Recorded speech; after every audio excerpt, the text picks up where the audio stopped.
जय हिंद all my dear students. आपका इस प्लेटफॉर्म पे स्वागत है। और जो हमारे करंट अफेयर की सीरीज़ चल रही है मंडे टू सैटरडे, उसमें बहुत सारे वीडियोस अभी तक मैंने बना चुके हैं। और NDA defence exam by Rohit sir, जो कि हम रोज़ डिस्कस करते हैं कुछ नई चीज़ें। मुझे आप लोग से यही उम्मीद है कि आप ज़्यादा से ज़्यादा इस चैनल को बड़ा करेंगे और हमारी फैमिली बहुत बड़ी होगी, मैं आशा करता हूँ। ठीक है, चलिए आइए हम आगे देखते हैं। जिन भी स्टूडेंट्स को एनडीए की तैयारी करनी है, प्लीज़ विजिट करें हमारे एकेडमी में, जो कि ऑफलाइन कोर्स आपको प्रोवाइड करेगा एनडीए के लिए, जो कि अपकमिंग एग्जाम है। कब? अप्रैल में और सितंबर में। ठीक है, आज बहुत ही अच्छा कोटेशन मैं लेके आया हूँ आप लोगों के सामने।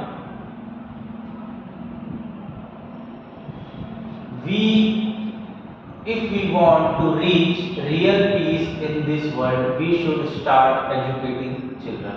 ये हमारे माननीय महात्मा गांधी जी हैं, जो कि अपनी फिलॉसफी के लिए जाने जाते हैं वर्ल्ड में। और जब हम बोलते हैं वर्ल्ड में कहीं जाके कि वी आर इंडियंस, तो महात्मा गांधी जी का जो पीस वाला चेहरा है वो पूरे देश को दिखाई देता है। और गांधी जी कहीं ना कहीं ये बताना चाह रहे हैं कि हमें अगर स्वच्छ और अच्छा समाज बनाना है तो उसके लिए पीस चाहिए। और पीस मतलब शांति इस समाज में कैसे आएगी? If we want to reach real peace in this world, मतलब हमें इस दुनिया में शांति चाहिए, तो we should start educating children. Basically हमको बच्चों को पढ़ाना पड़ेगा। अगर बच्चों को एजुकेशन मिलेगा, और एजुकेशन ही एक ऐसा माध्यम है जहां नॉन वायलेंस खत्म हो सकता है। आज वर्ल्ड में आप देख सकते हो, इजराइल हो गया, रशिया हो गया, ये जो हो रहा है हमारे वर्ल्ड में, वो कहीं ना कहीं अमान्य स्थिति है। मैं रोज देखता हूँ इजराइल से फोटोज वगैरह, इंडियन एक्सप्रेस, द हिंदू वगैरह में आते हैं। वहाँ के जो बच्चे हैं उनका तो भविष्य तहस नहस हो चुका है। अगर आप उनके बारे में देखेंगे, सुनेंगे, वहाँ की जो महिलाएं हैं उनके साथ क्या हो रहा है, किस तरीके से अमान्य व्यवहार चल रहा है। तो समाज को अगर बदलना है, सोसाइटी को अगर हमें बदलना है, तो हमें कहाँ जाना पड़ेगा? एजुकेशन की तरफ। और एजुकेशन ही एक ऐसा स्तंभ है जहां हम ऊंचाइयों को आगे ले जा सकते हैं। ठीक है, चलो, बहुत अच्छा कोटेशन लगा तो मैंने आपके साथ शेयर किया। ये मेरा डिटेल्स, जो नए बच्चे जुड़े हैं उससे, my name is Rohit रानवे, experience 6+ year का है। और ज्योग्राफी, हिस्ट्री, पॉलिटी मैं पढ़ाता हूँ। डिफेंस एग्जाम जैसे कि यूपीएससी, सीडीएस, सीएपीएफ, एफकेट और आईसीटी, इंडियन कोस्ट गार्ड में काफ़ी ज़्यादा एक्सपीरियंस मुझे रहा। ठीक है, चलो आगे बढ़े। और ये हमारा फाउंडेशन कोर्स है जिसका नाम है लेफ्टिनेंट फाउंडेशन कोर्स, जो कि कवर करता है ऑल रिलेवेंट करंट अफेयर, जो कि मैं कर रहा हूँ। डाउट सॉल्विंग सेशन लिया जाएगा, स्पेशल फोकस रहेगा एनडीए का। हम लोग बेसिकली एनडीए पे ही ज़्यादा फोकस करेंगे, किस तरीके का पैटर्न आ रहा है, क्या हो रहा है, क्या ट्रेंड बदल रहा है। ठीक है, पर्सनल मेंटरशिप, पीडीएफ नोट्स वगैरह आपको टेलीग्राम पे मिल जाएंगे। Daily 6 to 8 hours study plan रहेगा, और ये मेरा टेलीग्राम लिंक है, तो कृपया करके आप इस टेलीग्राम लिंक से जुड़ जाइए, जो कि ज़्यादा से ज़्यादा आपको अपडेट्स मिलती रहे। मैं क्वेश्चन करा रहा हूँ, डेली 5 to 6 क्वेश्चन डालता हूँ एनडीए पीवाईक्यूज के, तो प्लीज़ आप वहाँ जाके सॉल्व कीजिए। कम से कम आप सीखेंगे तो, गूगल करके उसका आंसर देंगे तो भी आप सीख रहे हैं। अभी आपका इनिशियल फेज है, और जब आप किसी इनिशियल फेज में होते हैं तो आप एक्सपर्टीज नहीं देखते, वहाँ लर्निंग्स देखते हैं। ठीक है, चलो आगे बढ़े। तो सबसे पहले जो न्यूज आई आज की वो है Asola Bhatti wildlife century. ठीक है, ये एक वाइल्ड लाइफ सेंचुरी है। ठीक है, Asola Bhatti wildlife sanctuary upcoming exam के लिए बेनिफिट है। Asola Bhatti wildlife sanctuary cover करता है 32.71 kilometre square in the southern Delhi ridge of Aravalli hills of Delhi Haryana border.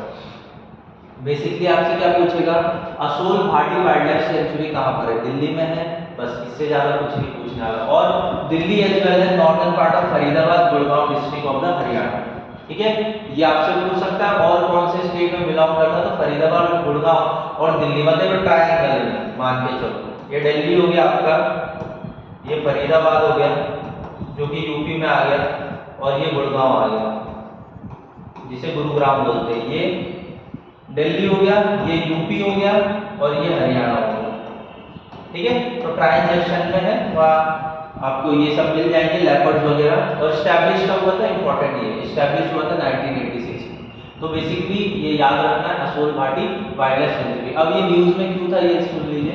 ये न्यूज़ में इसलिए था कि इस वाइल्ड लाइफ सेंचुरी को हम लोग क्या कर रहे हैं, पब्लिक विजिट के लिए भी स्टार्ट कर रहे हैं। इस बेसिस पे Asola Bhatti wildlife sanctuary news में था। ठीक है, चलो आगे बढ़े। गवर्नमेंट लॉन्चेस ई अदाकी गांव स्कीम, अदाकी गांव स्कीम। ठीक है, बहुत अच्छा, ये हरियाणा गवर्नमेंट के द्वारा स्टार्ट किया गया है। ठीक है, government launches e Adhigam scheme, Adhigam scheme. The Haryana state government launches the e Adhigam scheme under the which nearly 3 lakh students will be receiving tablet computer to aid the online education। Basically ये scheme में क्या होगा कि जो हरियाणा के स्टूडेंट्स हैं, ठीक है ना, जो वहाँ स्टडी कर रहे हैं, तो उनको टैबलेट्स बांटे जाएंगे फ्री ऑफ कॉस्ट, जिसकी वजह से वो ऑनलाइन एजुकेशन कर सके। ठीक है, e set information technology has been used in the field of education for long, but this digital platform had become the need for every student. मतलब बेसिकली आप भी देखिए, आप जो पढ़ रहे हैं आज बाइट यूट्यूब के ऊपर, तो ये भी क्या एक तरीके का डिजिटल प्लेटफॉर्म है। और जहां डिजिटल प्लेटफॉर्म की अनिवार्यता बढ़ चुकी है कोविड के बाद से, तो हमें हर घर तक क्या पहुंचाना है, लैपटॉप टैबलेट, जिसकी वजह से क्या होगा कि वो लोग एजुकेशन प्रोवाइड कर पाएंगे। ठीक है, ज़्यादा हैवी और बहुत अच्छे ब्रांड का नहीं होता, बट ये है कि बच्चों के लिए सफिशिएंट है। और ये चीज़ और 2 GB डेटा ये भी प्रोवाइड कराया जाएगा डेली बेसिस पे। ठीक है, 2 GB डेटा ये भी प्रोवाइड कराया जाएगा जिससे बच्चे एजुकेशन ले सकें। ठीक है, चलो, और ये कहाँ हुआ, हरियाणा के अंदर। ठीक है, इजी टू फाइंड। ये मनोहर लाल खट्टर जी है।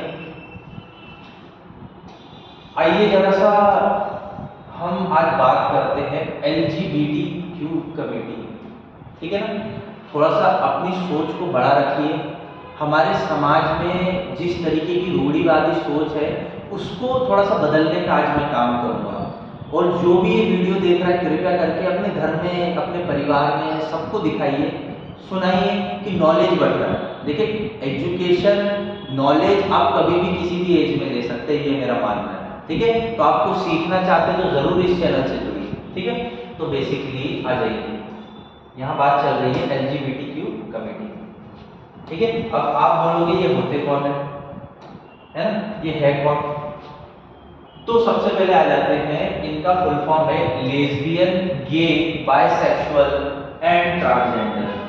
LGBTQIA का फुल फॉर्म क्या है, lesbian, gay, bisexual and the transgender. ठीक है, तो same sex relationship where the consider a criminal offence in the section 377 of Indian penal code, जिसे IPC बोलते हैं।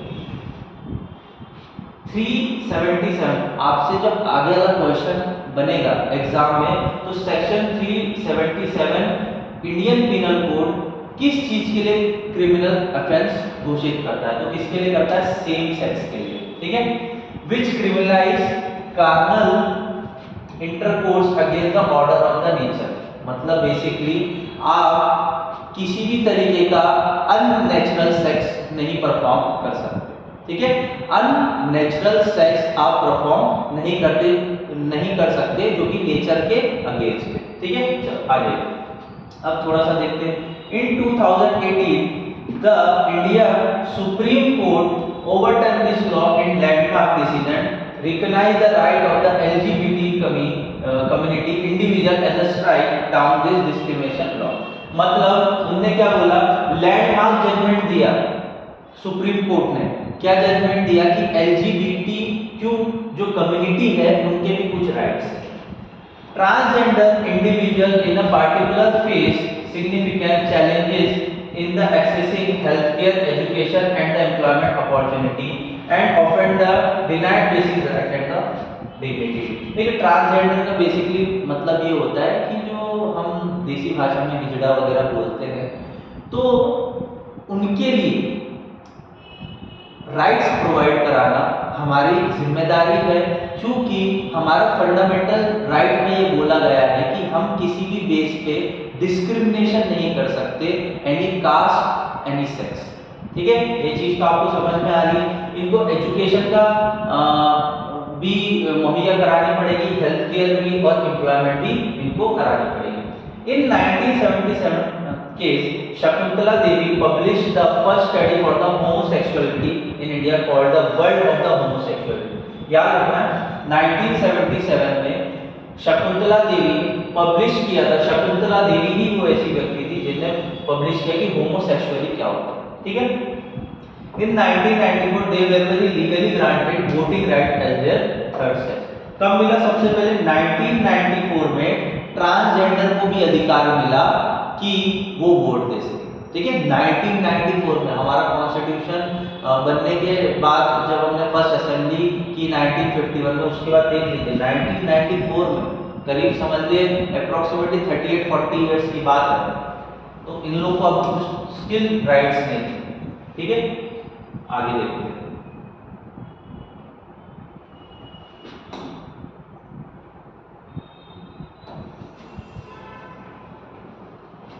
In 2017, the Supreme Court 2014 of India ruled that transgender people should have the treated as a third category of the gender। यहाँ तक हो गया।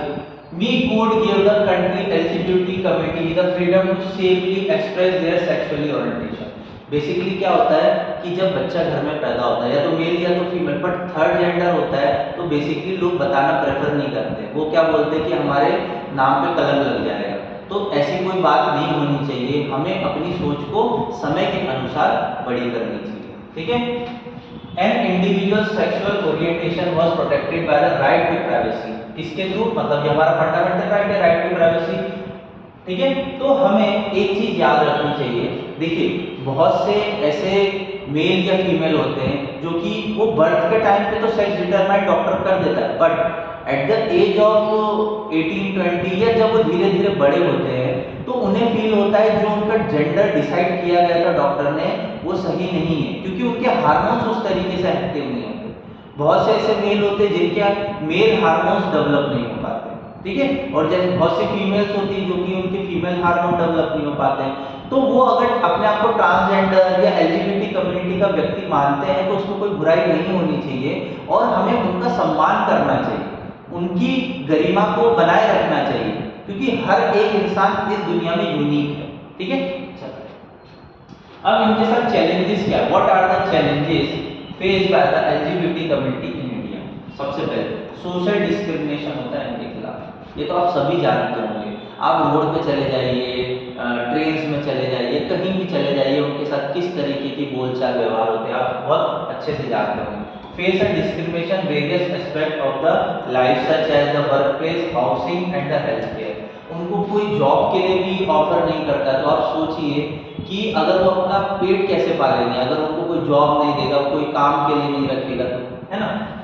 This can be make it difficult for them to live openly and safely. उनके लिए बहुत ज़्यादा मुश्किल हो जाता है और उनको ज़्यादातर लोग एज अ सेक्सुअली कंडक्ट की तरह ही देखते हैं। ठीक है, discrimination can be also lead less job opportunity and get to poverty and lack of basic necessity. देखिए, जब उनको अपॉर्चुनिटी ही नहीं दोगे जॉब की और उनको पॉवर्टी में धकेल दिया जाएगा और बेसिक नेसेसिटी भी उनकी पूरी नहीं होगी, तो कहीं ना कहीं तो वो क्राइम की तरफ भी बढ़ सकते हैं, और जब वो क्राइम की तरफ बढ़ेंगे तो हमारे समाज के लिए कितना बुरा हो सकता है, आप समझ सकते हैं। It bracket of the mentally health issue, अब उनको मेंटली हेल्थ की इशू भी क्रिएट हो सकती है, क्योंकि individual are often victim of hate crimes. क्या होता है? Hate crimes including a physical and verbal abuse, मतलब इनको गलत गलत वर्ड से या सेक्सुअली अब्यूज, इधर उधर हाथ लगाना, बुलिंग किया जाता है, झगड़ा वगैरह बोला जाता है, हरासमेंट किया जाता है इनके साथ। तो आप समझ सकते हो, आप इनकी जगह पे आप अपने आप को स्वयं रख के देखिए, अगर आपके साथ अगर इनमें से एक भी चीज हुई ना, आप जी नहीं पाओगे। पर वो इस समाज में किस तरीके से जी रहे हैं एलजीबीटी कम्युनिटी, तो उनको भी कुछ राइट्स मिलना चाहिए। जब हमारे कॉन्स्टिट्यूशन ने ये हमें हक दिया है कि समाज में हर एक तबके को इक्वल इक्वलिटी प्रोवाइड करनी है, समाज में हर एक तबके को बराबरी का हक होना चाहिए, तो फिर इनको क्यों नहीं? This can be lead to fear and the insecurity in the community and can affect physical and mental wellbeing. मतलब इनके साथ क्या क्या हो रहा है जिसकी वजह से फियर एंड इनसिक्योरिटी फील कर रही है ये कम्युनिटी। ये लोग पुलिस में भी केस करते हैं तो पुलिस वाले भी एक्सेप्ट नहीं करते हैं, तो पुलिस मिसबिहेव करने लगती है। तो आप समझ लो कि किस तरीके से ये अपना मतलब सरवाइव करेंगे। होमलेस मतलब इनके घर नहीं होते, the majority of homeless LGBT youth, मतलब इनके घर ही नहीं, are throw out of their home because they are equal और they away in the order to escape abuse. मतलब बेसिकली इनके घर वाले ही इनको घर से निकाल देते हैं। क्यों? क्योंकि वो इस मेल फीमेल की सोसाइटी में एडजस्ट नहीं हो पा रहे हैं। तो जो माताएं पिता होते हैं वो किस तरीके से होते हैं मुझे नहीं समझ में आता। They miss out of the education and social support during the critical formation year. देख लीजिए, इनको एजुकेशन से भी वंचित किया गया है और सोशल सपोर्ट से भी वंचित किया गया है। In the absence of economic support, they often resort to drug abuse and risky sexual behavior। अब बताइए, ये ड्रग अब्यूज में भी जा सकते हैं और रिस्की सेक्सुअल बिहेवियर करते हैं, जिसे हम बोल सकते हैं, जिससे HIV वगैरह हो जाते हैं। तो आप समझ लो कि अगर इस तरीके की चीजें हमारे सोसाइटी में होगी तो कैसे ये कम्युनिटी, इन कम्युनिटी का आंकड़ा मैं आपको बता दूं अप्रॉक्सीमेटली 4 to 5% से ज्यादा है। मतलब 4 करोड़ 5 करोड़ से ज्यादा पॉपुलेशन है इनकी। ये लोग कहाँ जाएंगे जब इनको सपोर्ट नहीं दिया जाएगा? तो इस वजह से time to time supreme court ने क्या किया है, संज्ञान लिया है। समाज को थोड़ा बदलना पड़ेगा अपनी सोच को लेकर। अगर समाज अभी भी नहीं बदला तो बदलाव तो आएगा, क्योंकि समय किसी के लिए नहीं रुका है, और समय जब किसी के लिए नहीं रुका तो बदलाव निश्चित है। ठीक है, चलो आगे बढ़े। DAC not to be buying 97 Tejas aircraft, Tejas and 156 combat. देखिए, DAC defence acquisition council, full form याद रखना। Thursday clear the procurement to 97 light combat aircraft Tejas MK-1A and 156 light combat helicopter of Hindustan aeronautic limited, जिसे HAL बोला जाता है, याद रख लेना। Amount to big ticket acquisition of 2.23 lakh crore. मतलब क्या, सीधी सी बात समझो, हेल्प और किससे बोला है, DAC से, कि हमको 223 लाख करोड़ का क्या खरीद के दो, तेजस खरीद के दो और 156 कॉम्बैट एयरक्राफ्ट खरीद के दो। According to Defense Ministry statement, the DACS grant to accept the necessity। Defence acquisition council ने ये देखा कि इनको जरूरत है for the procurement of the LCS for the Indian air force and the army LCA Mark 1 and IAF। ठीक है, मतलब लाइट कॉम्बैट एयरक्राफ्ट की आवश्यकता है एयरफोर्स को, आर्मी को भी ये LCA MK-1A की आवश्यकता। ठीक है, ये रहा हमारा लाइट कॉम्बैट एयरक्राफ्ट तेजस। ठीक है, तो थोड़ी सी न्यूज में था, तेजस के बारे में पता होना चाहिए था, इसलिए मैंने लिया। अरे अब तो ये बहुत इंपॉर्टेंट है, जो डिफेंस के एग्जाम दे रहे हो तो ये पता ही होना चाहिए, कोई दोहराई नहीं होनी चाहिए इनके लिए। ठीक है, इनको तो ये एकदम रटा हुआ होना चाहिए। ये सब जो है ये NDA पास आउट जितने भी हैं, इनने कोई ना कोई, मतलब सब NDA के कोर्स अटेंड करे होंगे। ठीक है, सबने NDA के कोर्स अटेंड करे होंगे। Chief of the defence staff general Anil Chauhan. Basically आप NDA में 19.5 लास्ट उम्र होती है। अगर आपका यहाँ सिलेक्शन हो जाता है तो 21 की एज में क्या हो जाते हो, आप लेफ्टिनेंट बन जाते हो। ठीक है, तो बेसिकली जब आपकी एज 50 तक होने लगती है तो you will be a major general. क्या बन जाते हो, मेजर जनरल। तो आपका लास्ट जो प्रमोशन होता है वो chief of the army staff या जनरल भी बोला जा सकता है आर्मी के अंदर। तो अप्रोक्सीमेटली आप समझ सकते हो आपकी 30+ सर्विस हो गई तो आपको मौका मिलेगा कि आपका नाम भी शुमार हो। तो chief of the defence staff कौन है, general Anil Chauhan. Chief of the army staff कौन है, मनोज पांडे जी।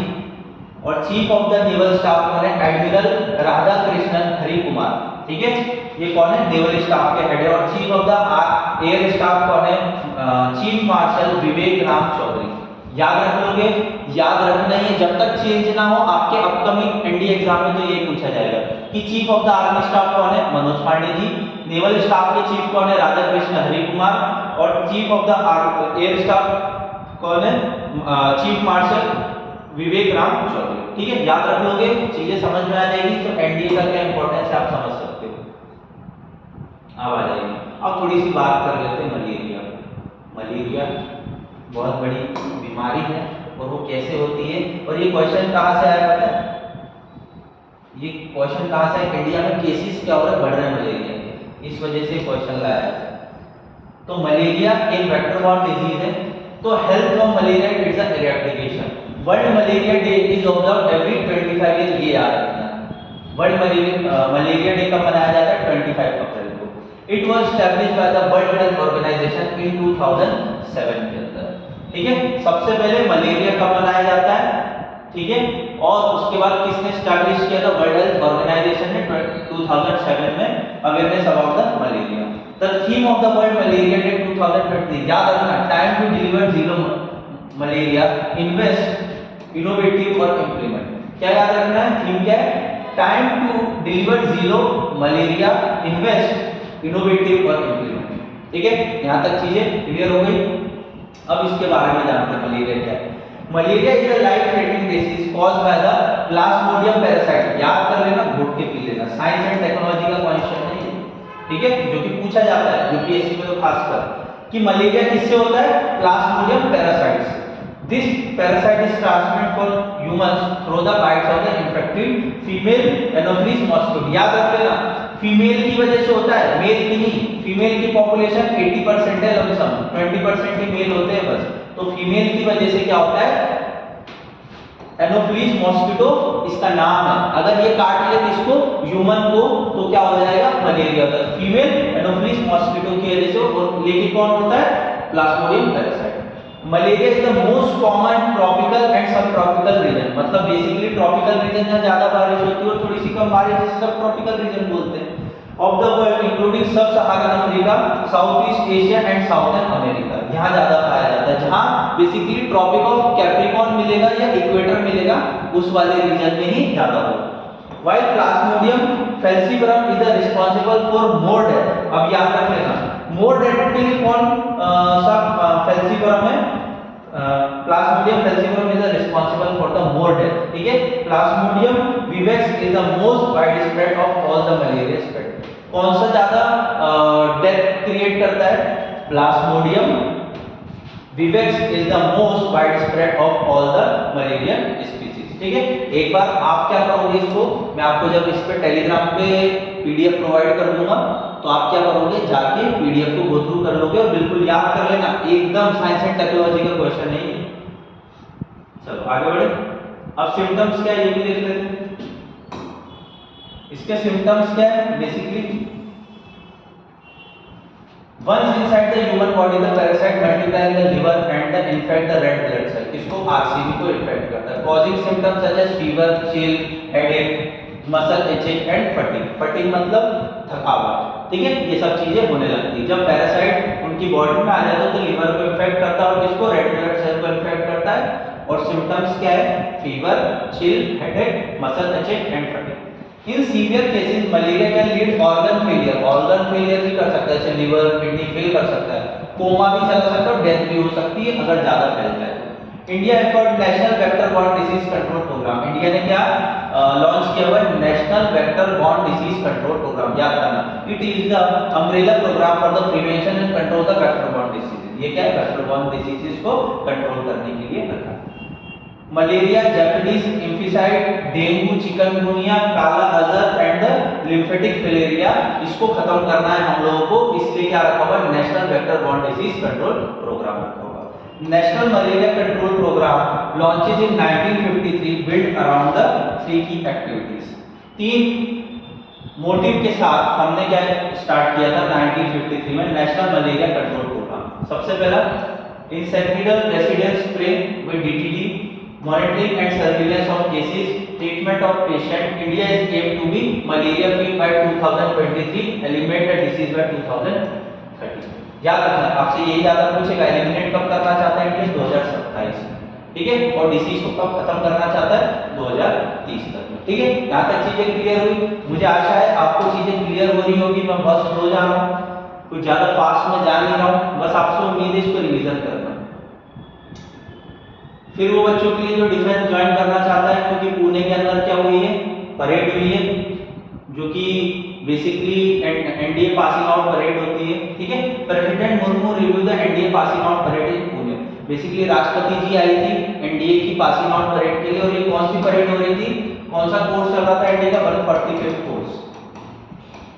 कौन सा कोर्स चल रहा था, 145 कोर्स चल रहा था, ठीक है। तो आप देख सकते हैं एनडीए के जवान हैं और वो हमारे राष्ट्रपति जी सैल्यूट दे रही है। After graduating from the NDA the cadet proceed to the 1 more year for pre commission training at the academy of their respective arm. मतलब 3 साल आप एकेडमी में रहेंगे, चौथे साल आप क्या करेंगे, आपकी पेरेंट्स ऑर्गेनाइजेशन के आप लोग जाएंगे। मतलब बेसिकली आपको 4 साल रहना पूरी, ठीक है। हर 6 महीने में या 1 साल में, बेसिकली वो आपके कोर्स के ऊपर डिपेंड रहता है, आपको 1 महीने के लिए छुट्टी दी जाती है, जो कि आप घर पे जाके अपनी फैमिली के साथ टाइम स्पेंड कर सकते हो। वो डिपेंड करता है, आपकी कोई सजा तो नहीं है, या आपका कुछ पेंडिंग वर्क तो नहीं रह गया, या तो आपके मार्क्स अच्छे हैं कि नहीं, उस पर डिपेंड करता है। अगर ये सब चीजों में कुछ कमी है तो आपको 1 महीने के लिए घर नहीं भेजा जाएगा, फिर आपके लिए शायद 10 दिन या 15 दिन के लिए ही घर भेजा जाएगा, ठीक है। वो आप पे डिपेंड करता है कमांडेंट पे, ठीक है। इंडियन नेवल एकेडमी का है इंजिमाला में, जो कि कन्नूर डिस्ट्रिक्ट में, ठीक है, याद रखना। जिसको भी नेवी में जाने का शौक है, आपकी ट्रेनिंग कहाँ होगी, इंजिमाला में, जो कि कन्नूर डिस्ट्रिक्ट में। Indian military academy precious academy है, जो कि देहरादून में है। वर्ल्ड के 19 कंट्री यहाँ पार्टिसिपेट करते हैं, वहाँ आके कोर्स सीखते हैं। आर्मी की एकेडमी है, और एयरफोर्स की एकेडमी दुंदिगल लोकेटेड इन तेलंगाना, ठीक है, दुंदिगल लोकेटेड इन तेलंगाना, ठीक है। ये तीनों जो बोल सकते हैं एकेडमी में जाना पड़ता है, आप बेसिकली वहीं जाके आपकी जो प्री कमीशन ट्रेनिंग है यहीं कंप्लीट करो, ठीक है। और राष्ट्रपति जी से भी मिलने का मौका आपको मिल जाएगा। चलो अब आ जाते हैं मोस्ट इंपॉर्टेंट और नॉट द लीस्ट, मुझे ऐसा लगता है, तो डिजास्टर मैनेजमेंट है। ये बहुत इंपॉर्टेंट है, क्योंकि डिजास्टर मैनेजमेंट ऐसी चीज है जो कि बेसिकली लोग समझते नहीं है कि डिजास्टर मैनेजमेंट होता क्या है, और ये एग्जाम पॉइंट ऑफ व्यू से बहुत इंपॉर्टेंट, तो आपको समझना है, ठीक है। Disaster management, a disaster is a result of natural or man-made cause that get by sudden disruption of the normal life। Basically क्या है, डिजास्टर मैनेजमेंट ऐसा नेचुरल या मैन-मेड कॉज है जो कि क्या कर रहा है, एनवायरनमेंट को डिस्टर्ब कर रहा है और ह्यूमन लाइफ को इंपैक्ट कर रहा है, ठीक है।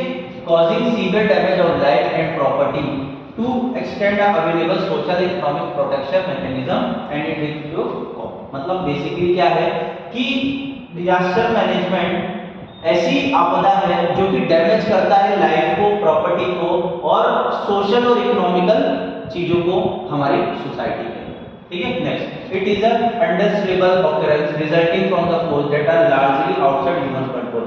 मतलब जब डिजास्टर आता है तो वो ह्यूमन के कंट्रोल में नहीं होता, ये आउट ऑफ कंट्रोल होता है। Natural disaster can be broadly classified into category during geophysical such as earthquake, मतलब जियोफिजिकल किसको बोला जाता है, अर्थक्वेक को, एंड वोल्केनो को, इरप्शन। हाइड्रोलॉजिकली जैसे कि फ्लड आ गया, उसको क्या, हाइड्रोलॉजी को क्या बोलेंगे, बेसिकली फ्लड आ गया। मेट्रोलॉजिकल को क्या बोलेंगे, हरिकेन्स, और क्लाइमेटोलॉजी को क्या बोलेंगे, हीट एंड कोल्ड वेव्स और ड्रॉट, और बायोलॉजिकल को क्या बोलेंगे, एपिडेमिक्स। तो बेसिकली जो कोविड-19 आया था वो क्या था, बायोलॉजिकल, क्योंकि एपिडेमिक्स था, ठीक है। समझ में आया, मेट्रोलॉजी किससे होगा, हरिकेन से, क्लाइमेटोलॉजी हीट और कोल्ड वेव्स आ जाए, और जियोफिजिकल क्या हो जाएगा, अर्थक्वेक और वोल्केनिक इरप्शन, जो कि होता है, ठीक है। डिजास्टर यहां तक समझ में आया। चलो आगे देखते हैं डिजास्टर का और क्या सिनेरियो है, ठीक है। अननियरबाइटी प्रोफाइल ऑफ इंडिया, मतलब बेसिकली इंडिया में किस तरीके की सुनामी आई है या फेमाइन आया है वो हम देखते हैं। India is a vulnerable and very degree to large number of disaster. Basically India के अंदर डिजास्टर बहुत है, around 59% of the land mass is prone to the earthquake. Basically high intense, जैसे कि नॉर्थ जो बेल्ट है हमारा, साउथ बेल्ट है, दोनों बेल्ट में अर्थक्वेक बेसिकली कंटिन्यूअसली आते रहते हैं, कभी हाई कभी लो, ठीक है। About 12% over 40 million hectare land is prone to flood and river erosion। Basically India में 12% अप्रोक्सीमेटली 40 मिलियन हेक्टेयर लैंड क्या है, फ्लड और रिवर इरोजन है। Close to 5700 kilometre approximately 7516 kilometre coast line, India की कोस्ट लाइन कितनी है, 7516 kilometre, from cyclone and tsunami. Basically क्या है कि जो हमारी कोस्ट लाइन है 7516 किलोमीटर की कोस्ट लाइन है, जो बेसिकली साइक्लोन और सुनामी से ग्रस्त रहती है। ठीक है, बेसिकली कभी अरेबियन सी में सुनामी आ जाती है, कभी साइक्लोन आ जाता है, कभी बे ऑफ बंगाल में आ जाता है, गल्फ ऑफ खंबात में आ जाता है। ठीक है, 68% of its cultivable area is vulnerable drought and hilly area is for the landslide and avalanche. Basically 68% जो cultivated area वो drought से situated, drought मतलब सूखा, hilly area जो है वो risk पे, क्यों landslide हो सकती है, avalanche आ सकते हैं। Moreover, India is also vulnerable to chemical and biological, radiological and nuclear emergencies and other man-made disease. Basically India के अंदर एक सिनेरियो देखो, लास्ट 2008 के अंदर क्या आया था, H1N1 फ्लू आया था। ठीक है, ये हमने कल डिस्कस किया था। अब देख लो कोविड कब आया, 2020 में, मतलब 10-12 साल के अंदर क्या हो रहा है, कोई ना कोई बीमारी आते जा रही है, कोई ना कोई बीमारी आते जा रही है। तो मतलब हमारे यहाँ कुछ तो कुछ हमेशा चलता ही रहता है इंडिया में। Disaster risk in the India is a future component by increase the vulnerability related to changing demographic and social economic condition. Basically मैंने पहले ही बताया था कि टाइम ऐसी चीज है जो कि कुछ भी करवा सकती है। देखो सोशियो इकोनॉमिक कंडीशन बदल सकती है समय के साथ। और दूसरी चीज अनप्लान्ड अर्बनाइजेशन, हमारे यहाँ सबसे बड़ा प्रॉब्लम यही है। मैं जिस एरिया में रह रहा हूँ वो एरिया में क्या पता है, गटर बनाने के लोगों को अक्ल नहीं है। यहाँ के पीडब्ल्यू डिपार्टमेंट को क्या मालूम कौन से इंजीनियर मिल जाते हैं जिनको गटर बनाने की अक्ल नहीं, रोड के बीच में तो गटर बनाते हैं लोग। हाँ, ये प्री प्लान अर्बनाइजेशन है। यहाँ अगर आबादी इतनी बढ़ गई है एक समय में, तो भाई प्लान करो ना सिटी को कि ड्रेनेज सिस्टम कैसा होना चाहिए। 1 घंटा 2 घंटे के अंदर अगर बरसात हो जाए ना कंटिन्यू, तो यहाँ रोडों पे स्विमिंग पूल बन जाता है।